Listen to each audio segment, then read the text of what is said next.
الحمد لله رب العالمين والصلاة والسلام على سيد المرسلين وعلى آله وصحبه أجمعين।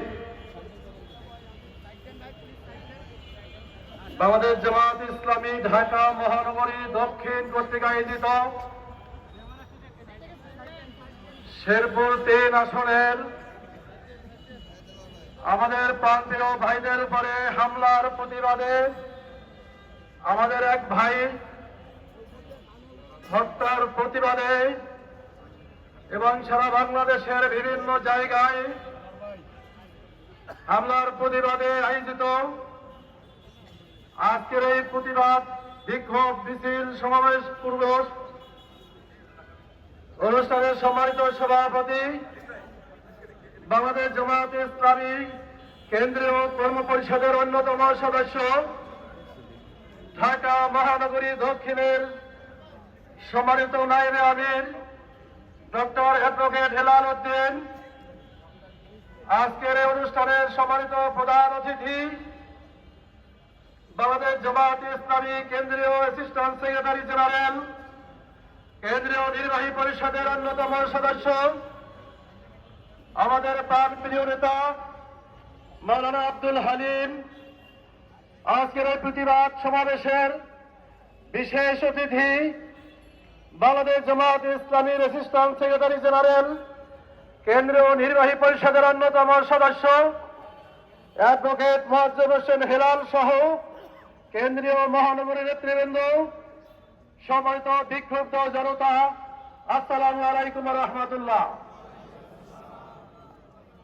আমরা অত্যন্ত উদ্বিগ্নের সাথে লক্ষ্য করছি যেই মুহূর্তে 2024 সালের 5ই আগস্টের বিপ্লবের পরে বাংলাদেশে একটি নির্বাচন হতে যাচ্ছে, সেই নির্বাচনকে প্রশ্নবিদ্ধ করার জন্য, সেই নির্বাচনকে ভুলুণ্ঠিত করার জন্য আজকের একটা শক্তি জামাত ইসলামী বা 11 দলীয় সমর্থিত প্রার্থী বা আমাদের নেতা কর্মীদের উপরে হামলা করছে। এই আমাদের নেতৃবৃন্দের উপরে টার্গেট দিয়ে হামলা করা হচ্ছে। আমরা এর তীব্র প্রতিবাদ জানাই। ঢাকা 4 আসনের গতকালকের আমাদের এক বোনের উপরেও অতর্কিত হামলা করা হয়েছে।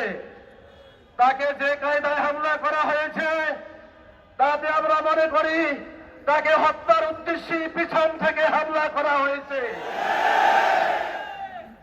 আমরা নির্বাচন কমিশনার সহ প্রশাসনের সর্বস্তরের দায়িত্বশীলদের দৃষ্টি আকর্ষণ করছি, যারা গণতন্ত্রের শত্রু, যারা স্বাধীনতা সার্বভৌমত্বের শত্রু, যারা চায় বাংলাদেশ সুন্দরভাবে পরিচালিত না হোক, বরং তারা ফ্যাসিস্টের মতো আবার বাংলাদেশকে একটি অস্থিরতা সৃষ্টি করতে চায়, তাদের বিরুদ্ধে কার্যকর ব্যবস্থা গ্রহণ করে নির্বাচন বাস্তবায়ন করার জন্য প্রয়োজনীয় ব্যবস্থা গ্রহণ করুন।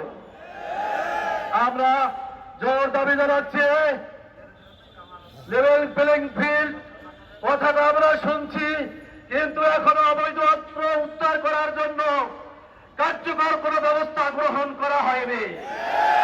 সন্ত্রাসীদের গ্রেফতার করা হচ্ছে কেন?